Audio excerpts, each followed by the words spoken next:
He's been a model professional and I think a terrific sportsman. If anything, he takes the business more seriously than some of his rivals, but he's played quite brilliantly. Could go top here against Barneveld. He's got a very, very good leg average, and there's Barney, as always, just got his own life story book out at the moment, and if you notice with Barneveld, he has a question mark on his shirt. You can see there on his left breast, and that question mark, we can tell you, is indicative that he has just signed a big new sponsorship deal, which will be announced in the next week or so. So watch this space, folks. Here's King. What a great chance. There were 2-pointer earlier. It's inspired. Play by Classen, who's 5-2 up. And I tend to agree with John Gwynn and you. I think playing second after an earlier game is actually an advantage. Certainly did well for Johnny Park last week, an accident when he played twice. King, as Dave said, can go top.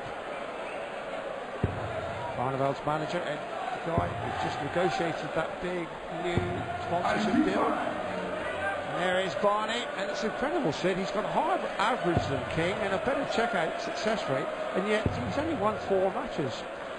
So that he's had a curious record, but he needs points to get in the playoffs. He's a 2-pointer here, we'll put him fourth, but the main thing in his mind is that he hammered King in Manchester with the highest checkout average we've had, 73%.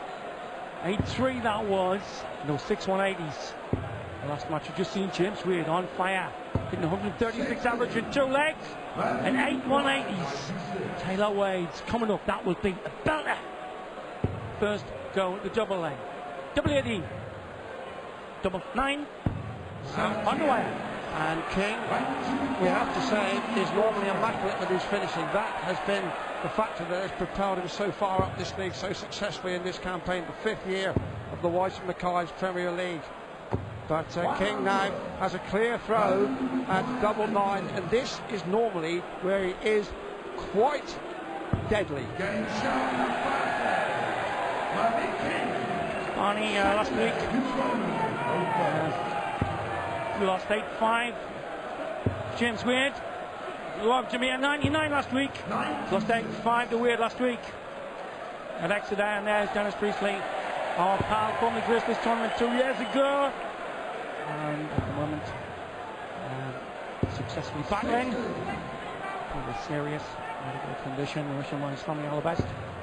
Nice line left of the bed, Dave. Yes, and Mervyn King, of course, already in action this evening as we look at the graceful Gaelic free style of Raven van Barneveld. King ending with a draw with Jerry Classen earlier. There's King. You could say he and Classen ended all tied up in knots. You could, but you'd have to limbo dance underneath the reef to get that knot. But linguistics always a big 40 for Dave. Nice line for Merv. Second one into the barrel of the second 2. Unlucky. Now Barneveld is a maestro at hitting bulls in 25s, and he might go for them here. Treble 20 would leave the bull's eye. You know what he wants, he knows what he wants, and he's not far away from it. King averaging 96 to Barney's 103 at the moment. James Wade averaged 136 in 2 legs of his last game. If you're going down later down, staying to watch Taylor against Wade, it's going to be a belter. Taylor on fire at the weekend as Barney goes to double 4. Looks it up with the same leg on in. Taylor Wade on fire, 136 average. Earlier for Wade in the middle of the game, and Taylor hit 20 average in the regional final of the weekend against Andy Hamilton. That will be a classic. Well, it just gets better and better, and Taylor, who has been such a dominant figure with professional darts for so long, now has so many players up there challenging him. It's so exciting. There are the positions in the league, and it's locked together here, one apiece. Both these players playing quite beautiful. King, though, I think it's 2-pointer here because of his legs difference, which is better than Wade's, would top the league in the end of this match with a victory.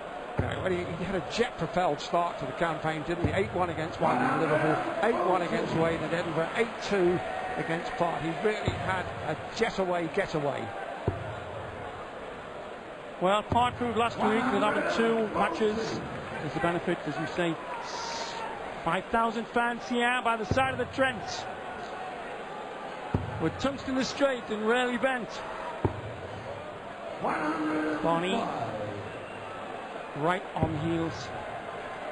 A favourite to take the leg. Not now, though. Oh, magic darts by King. Looking to go top in the next half an hour or so. And Barneveld needs the treble 20 to have left double 18. And this is where King has been so outstanding during this campaign. His finishing. And look how cool he is. Takes a drink. Settles down. Barneveld knows this leg is out of his hands. King taking his time, not to really get into the crowd for that double 8. He doesn't normally miss.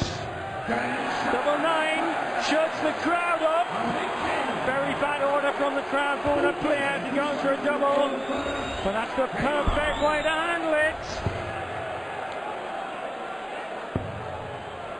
Lisandro stuck from Barney. Say that was one of the best 180 performances you'll ever see when he beat King 8-3 a few weeks ago in the league in Manchester. They'll repeat, he had a 73% checkout there. That was what Barney did, but it could go the other way tonight. Well, King with a 180 to kick the leg. Possibilities of a 9-dart finish. Needs another 180. The Mexicali kids are in town.